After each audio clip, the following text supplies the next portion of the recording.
आपका अपना चैनल बिहार ज्ञान चक्षु में आप सबों का हार्दिक स्वागत है। आज हम ज्यामिति के एक मुख्य पाठ है समरूपता को लेकर आए हैं। समरूपता क्या है? आज हम आपको समरूपता और सर्वांग सम में अंतर स्पष्ट कराएंगे। देखिए, सर्वांग सम जो आकृति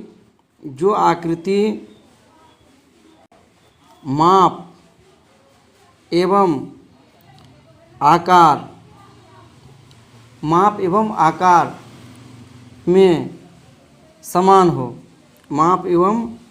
में समान हो, वे सर्वांग सम आकृति कहलाते हैं। सर्वांग सम आकृति कहलाते हैं।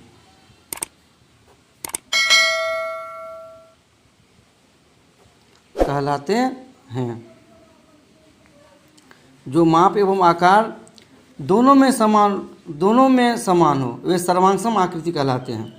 अब वहीं आप समरूप लीजिएगा तो जो ज्यामिति के यानी ज्यामितीय आकृति, जो ज्यामितीय आकृति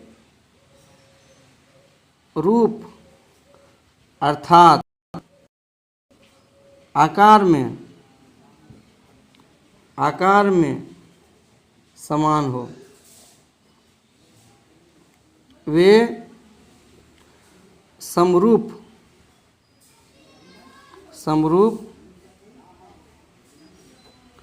आकृति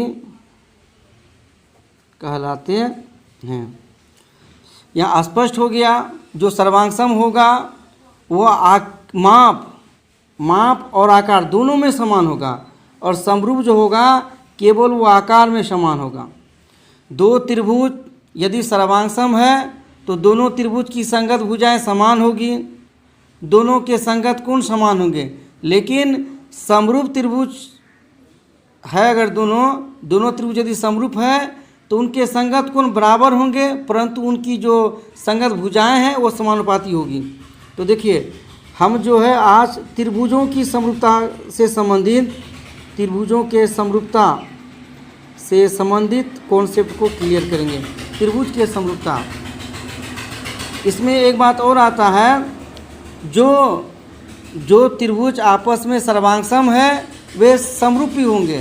सर्वांग सम आकृतियाँ, जो सर्वांग सम आकृतियाँ हैं, हम इस चीज़ को छोड़ दिए तो यहाँ लिखते हैं सर्वांग सम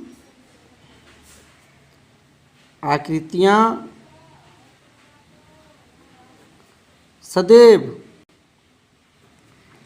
समरूप होते हैं,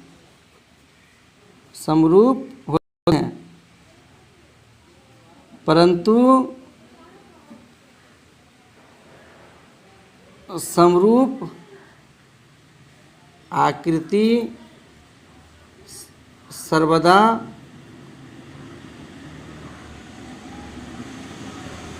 सर्वांग सम नहीं होते।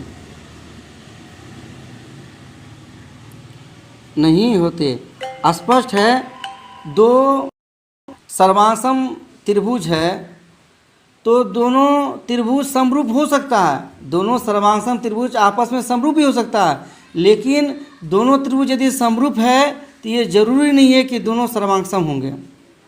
तो हम जो आज पढ़ाएंगे आप लोगों को त्रिभुजों की समरूपता से संदर्भ में, त्रिभुजों की समरूपता के बारे में आप अगर इसे समझ लेंगे तो इससे संबंधित जितने भी प्रश्न हैं कक्षा 10 में, वो आप आसानी से उसको क्लियर कर सकते हैं। आप देखिए, दो त्रिभुज कब समरूप होंगे? इसके लिए कुछ कंडीशन है। दो त्रिभुज समरूप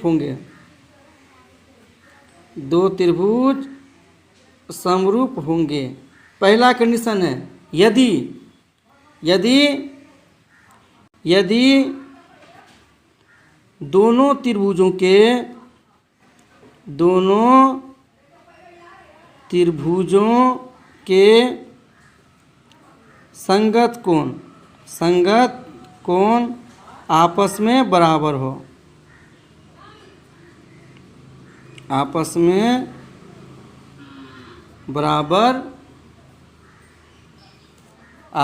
बराबर हो। यदि एक त्रिभुज के कोण दूसरे त्रिभुज के संगत कोण के बराबर होंगे तो दोनों त्रिभुज समरूप होंगे। दूसरा कंडीशन है यदि दोनों त्रिभुजों के संगत भुजाएं समानुपाती हो।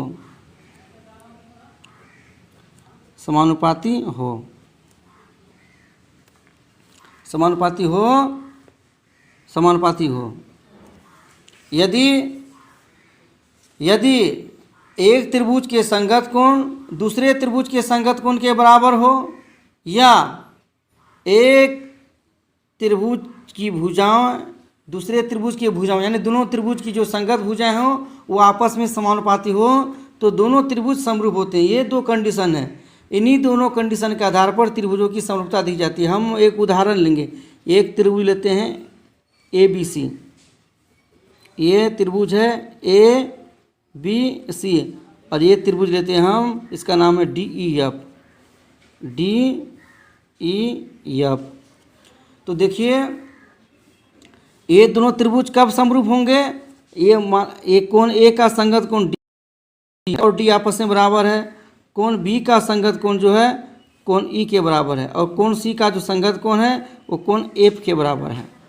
तो ये दोनों त्रिभुज यानी कोण A बराबर है कोण D का, कोण B बराबर है कोण E का, और कोण C बराबर है कोण F का। तो त्रिभुज ABC, तब त्रिभुज ABC जो है त्रिभुज ABC समरूप होंगे त्रिभुज DEF का। जब दो त्रिभुज समरूप होंगे तो उसकी संगत भुजाएं, तो उनकी संगत भुजाएं जो है समानुपाती होगी। आप देख सकते ये दोनों त्रिभुज समरूप हो गया तो इनकी संगत भुजाएं देखिए। संगत भुजा क्या है? कोण A का सम्मुख भुजा कौन है? BC। कोण A का संगत कोण है D, तो D का सम्मुख भुजा कौन? EF। BC और EF का अनुपात वही होगा जो B का सम्मुख भुजा है AC। अब B का संगत कोण E था, E का सम्मुख भुजा है DF। उसके बाद कोण C का सम्मुख भुजा है AB, और कोण C का संगत कोण है, कोण C का जो है संगत कोण AB था, और कोण C का संगत कोण F है, F का सम्मुख भुजा हुआ DE। तो त्रिभुज ABC और DEF समरूप है, इसलिए इनकी जो संगत भुजा है वो समानुपाती होगी। और यही कंडीशन अगर यदि त्रिभुज की संगत भुजा BC का जो है संगत भुजा EF है, AB का संगत भुजा DE है, और AC का संगत भुजा DF है। अगर संगत भुजा समानुपाती हो तो त्रिभुज समरूप होंगे। जब त्रिभुज समरूप होंगे तो संगत कोण बराबर। अगर संगत कोण बराबर हो तो त्रिभुज समरूप होंगे तो उनकी भुजा समानुपाती होगी। ये कंडीशन है त्रिभुजों के समरूपता की। चलिए आगे अब देखते हैं हम आगे में। अब आपको हम एक बार पुनः स्पष्ट कर देते हैं कि संगत भुजाएं क्या है और संगत कोण कौन है। अभी आपने देखा कि त्रिभुज ABC में ABC पुनः हम खींच लेते हैं, और ये था DEF। ये ABC है और ये DEF है। सबसे पहले हमको समझना है कि संगत भुजा कौन है। संगत भुजा हम देखें कोण A का जो है संगत कोण D था, कोण B का संगत कोण E था, और C का संगत कोण जो है वो F था। तो C और F संगत कोण है, C का संगत कोण F है, तो C की भुजा AB और F की भुजा DE। तो ए बी और डी ई आपस में संगत भुजा हुए, आपस में क्या हुए, संगत भुजा, आपस में संगत भुजा। ए बी का संगत भुजा हुआ डी ई। उसी तरह बी का, बी और ई बराबर है, बी का सम्मुख कोण है ए सी, बी का सम्मुख कोण है ए सी और बी का संगत कोण है ई, तो ई का सम्मुख भुजा है डी एफ। तो ए सी और डी एफ ये संगत भुजा हुआ, यानी ए सी का संगत भुजा, ए सी और डी एफ आपस संगत भुजा हुआ, ये दोनों संगत भुजा है। उसी तरह ए का, ए और डी सम्मुख कोण है ए और डी आपस में संगत कोण है, तो ए का सम्मुख भुजा है बी सी और डी का संगत भुजा है ई एफ, तो बी सी और ई एफ दोनों संगत भुजा हुआ। अर्थात स्पष्ट हो गया, क्या स्पष्ट हुआ कि त्रिभुज में समरूप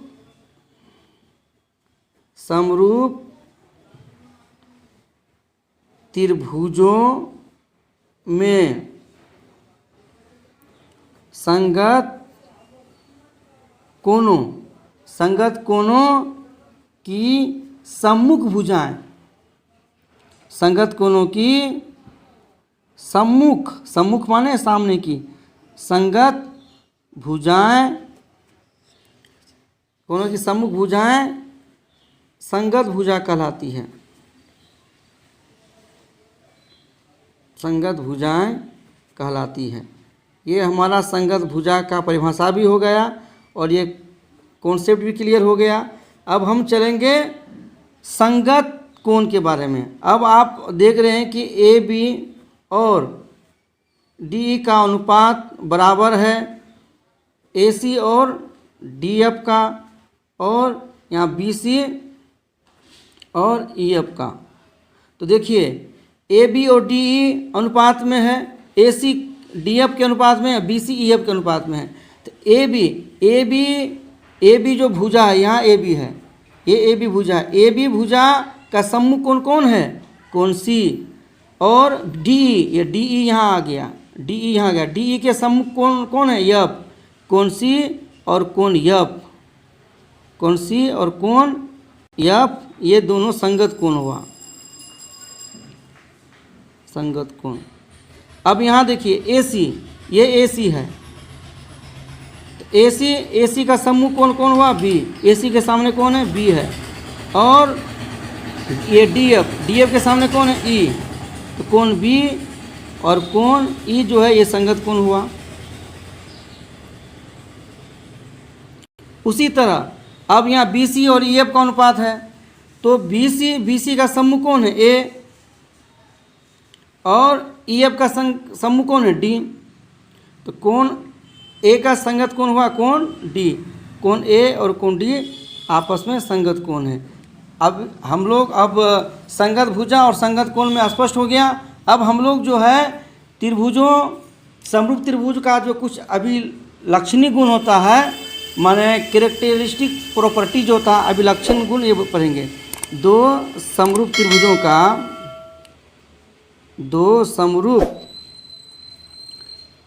का, त्रिभुज का अभिलक्षणिक गुण पढ़ेंगे। माने दो समरूप त्रिभुजों का क्या क्या गुण होता है, अभिलक्षणिक गुण। इसको हम अंग्रेजी में बोल सकते हैं कैरेक्टरिस्टिक प्रॉपर्टीज, कैरेक्टरिस्टिक प्रॉपर्टीज।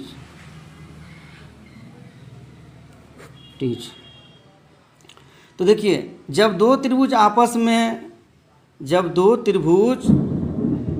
में समरूप होते हैं तो हमने क्या पढ़ा कि वे दोनों त्रिभुज के संगत कोण आपस में बराबर होंगे या दोनों त्रिभुजों की संगत भुजाएं समानुपाती होगी।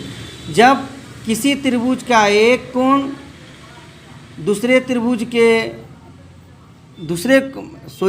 एक त्रिभुज के सभी कोण दूसरे त्रिभुज के सभी कोणों के बराबर हो तो वे त्रिभुज आपस में समरूप होंगे।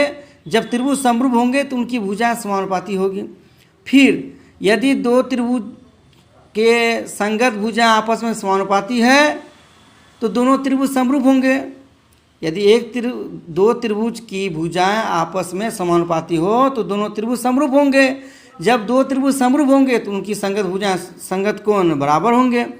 तो अभिलक्षणी गुण में हम पढ़ेंगे कि जो है त्रिभुजों की समरूपता में जो आएगा ए समरूपता, ए से एंगल, फिर ई ए से एंगल, फिर एंगल, यानी अर्थात एंगल माने कोण माने एक त्रिभुज, ये त्रिभुज हम पी क्यू आर मान लेते हैं और इसको मान लेते हैं एम एन क्यू। इस त्रिभुज के तीन कोण है 1 2 3, इसका तीनों कोण मान लीजिए ये कोण इसका इस कोण के बराबर, इसका ये कोण इसके इस कोण के बराबर और इसका ये कोण इसके इस कोण के बराबर। तो इस त्रिभुज के तीनों कोण इस त्रिभुज के तीनों कोण के बराबर होंगे तो दोनों त्रिभुज आपस में समरूप होंगे। कौन त्रिभुज? त्रिभुज पी क्यू आर समरूप होंगे त्रिभुज एम एन क्यू का, एम एन क्यू का समरूप होगा। तो ये ए समरूपता कहलाती है। ए समरूपता का मतलब हुआ कि एक त्रिभुज के तीनों कोण दूसरे त्रिभुज के तीनों कोण के बराबर हो तो दोनों त्रिभुज आपस में समरूप होंगे। हम अगर ऐसे मान लें ये त्रिभुज ऐसे है, ये त्रिभुज ऐसे है, इसका ये कोण इसका इस कोण के बराबर है, इसका ये कोण इसके इस कोण के बराबर है और इसका ये कोण इसके इस कोण के बराबर है। इसको हम ए बी सी मान लेते हैं, इसको मान लेते हैं पी क्यू आर। आप ध्यान दीजिए ए का संगत कोण कौन है? पी है। ए का संगत कोण कौन है? पी है। सॉरी सी का संगत कोण पी है। ए का संगत कोण आर है और बी का संगत कोण क्यू है। तो अगर हम इसको पी क्यू आर लेंगे, इसका पी क्यू आर लेंगे तो इसका हम क्या लेंगे? सी पी क्यू आर लिए तो इसका लेंगे सी बी ए, यानी अगर इसका हम लेंगे त्रिभुज ए बी सी, ध्यान दीजिए त्रिभुज ए बी सी लेंगे तो त्रिभुज ए बी सी का समरूप कौन होगा? तो ए लिए हैं, ए का संगत कौन है? आर, तो यहाँ हो जाएगा त्रिभुज आर। यहाँ लिए हैं फिर बी का संगत कौन है? क्यू, तो हो जाएगा क्यू और सी का संगत कौन है? पी, तो ये आर क्यू पी ये होगा। ये दोनों त्रिभुज ए बी सी का संगत त्रिभुज ए बी सी का समरूप होगा आर क्यू पी। ए का संगत कोण आर, बी का संगत कोण क्यू, सी का संगत कोण पी। ए बी का संगत भुजा क्यू आर, बी सी का संगत भुजा पी क्यू और ए सी का संगत भुजा पी आर। ठीक है, ये क्लियर। उसके बाद जो है हमने देखा ए की जो समरूपता से इसका जो है प्रमेय 6.3 भी कहा गया है। प्रमेय 6.3 को ए समरूपता भी कहा गया है। इसी का एक उप प्रमेय है ए समरूपता, अर्थात कोण माने एक त्रिभुज का दो कोण, ये त्रिभुज है, इस त्रिभुज का दो कोण दूसरे त्रिभुज के दो कोण के बराबर हो। मान लीजिए इस त्रिभुज का हेटोकोण और हेटोकोण, ये कोण और ये कोण आपस में बराबर है तो दोनों त्रिभुज बराबर हो जाएगा, दोनों त्रिभुज समरूप हो जाएगा। ये त्रिभुज पी क्यू आर मान लिए और त्रिभुज जो है एम एन यस मान लिए, तो ये त्रिभुज पी क्यू आर और यम एन यस दोनों आपस में समरूप होंगे। क्योंकि देखिए हमने अभी पढ़ा था ए समरूपता, तो अब जब इस त्रिभुज का तीनों कोण बराबर होगा, इस त्रिभुज के तीनों कोण का, तो दोनों त्रिभुज समरूप होंगे। तो यहाँ दो ही कोण की बात है। जब आप जानते हैं कि किसी त्रिभुज के तीनों कोणों का योग 180 डिग्री होता है, इन दोनों का योग यानी पी और आर के कोणों का योग उतना ही होगा जितना कि यम और यस के कोणों का योग होगा। यानी एम पी और आर के कोणों का योग बराबर होगा एम और एस के कोणों का योग का, इसलिए कोण क्यू और कोण एन आपस में बराबर होगा ही होगा। तो ये ए का ही ऊपर में है ए समरूपता, माने किसी त्रिभुज का दो कोण भी दूसरे त्रिभुज के दो कोण के बराबर हो तो दोनों त्रिभुज आपस में समरूप होते हैं, इसको ए समरूपता कहते हैं। अब हम चलेंगे यस यस यस समरूपता। ये पहला था ए समरूपता, ए समरूपता पहला था और ए समरूपता उसी का जो ऊपर में दूसरा था, ये तीसरा आ गया, ये तीसरा आ गया यस यस यस समरूपता। यस से होता है side, side side side, side means होता है भुजा, भुजा भुजा भुजा, माने एक त्रिभुज के तीनों भुजाएं, मान लीजिए ये बी, ये सी है, ये डी है, ये ई मान लीजिए, ये एफ मान लीजिए। इस त्रिभुज की तीनों भुजाएं इस दूसरे त्रिभुज के तीनों भुजाओं के समानुपाती हो तो दोनों त्रिभुज आपस में समरूप होंगे। अब यहाँ ए बी और डी,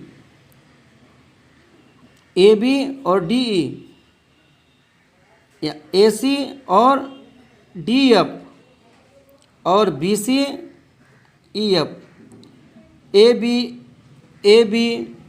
ए सी और बी सी, और ये डी ई डी एफ और ई एफ। तो ए बी ए सी और बी सी जो है ए बी सी की भुजाएं हैं, और डी एफ और ई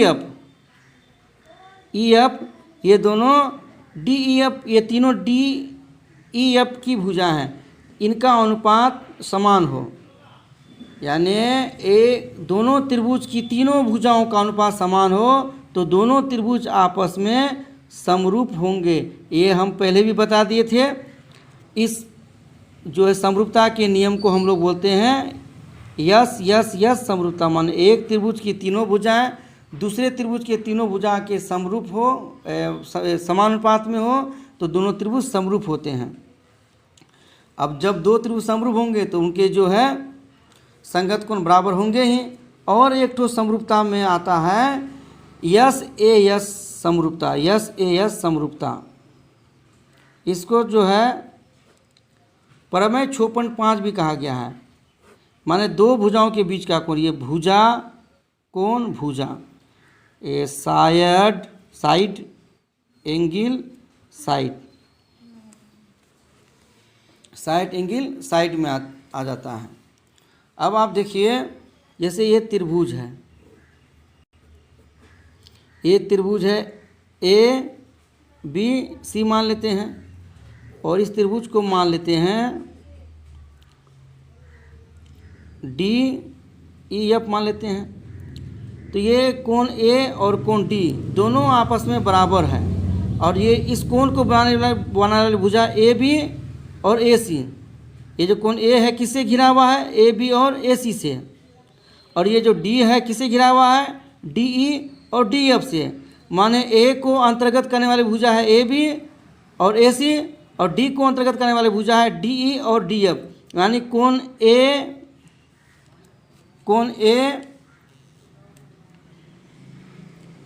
और कोण डी आपस में बराबर है, और कोण ए को अंतर्गत करने वाली भुजा ए बी और ए सी का अनुपात डी ई और डी एफ के अनुपात के बराबर है। यानी एक त्रिभुज का एक कोण और उसको अंतर्गत करने वाले भुजा दूसरे त्रिभुज का एक कोण और उसको अंतर्गत करने वाले भुजा के समानुपाती हो तो दोनों त्रिभुज समरूप होते हैं। यानी एक त्रिभुज यानी किसी त्रिभुज का एक कोण दूसरे त्रिभुज के एक कोण के बराबर हो, साथ ही उस कोण को अंतर्गत करने वाले भुजाएं आपस में समानुपाती हो तो दोनों त्रिभुज क्या होंगे, समरूप। त्रिभुज ए बी सी समरूप हो जाएगा त्रिभुज डी ई एफ का। ये हमारे कुछ अभिलाक्षणिक गुण थे समरूप त्रिभुजों का। इस तरह हमारा समरूपता का कॉन्सेप्ट क्लियर होता है। समरूपता में दो आकृति आपस में समान आकार के होते हैं, उनका रूप समान होता है, परंतु माप समान हो ऐसा कोई निश्चित नहीं है। जब आकार और माप दोनों समान हो जाएगा वे सर्वांगसम हो जाएंगे। दो सर्वांगसम आकृति आपस में समरूप हो सकते हैं, लेकिन दो समरूप आकृति सर्वांगसम होंगे ये निश्चित नहीं है। इस तरह हमारा जो समरूपता से संबंधित जो कॉन्सेप्ट था वो क्लियर हुआ। हमें विश्वास है आप लोग को भी समझ में आ गया होगा। अगर आप में से किसी को किसी तरह का कोई प्रॉब्लम हो कमेंट बॉक्स में ज़रूर लिखें, हम उनका समाधान करेंगे। हमारे साथ अंत तक देखने के लिए आप लोगों का धन्यवाद। आपसे गुजारिश है हमारे चैनल को सब्सक्राइब कर लें ताकि हम जो वीडियो डालेंगे सबसे पहले आप तक पहुंचेगा। इसके साथ ही जय हिंद, जय भारत, जय बिहार ज्ञान चक्षु। जय हिंद।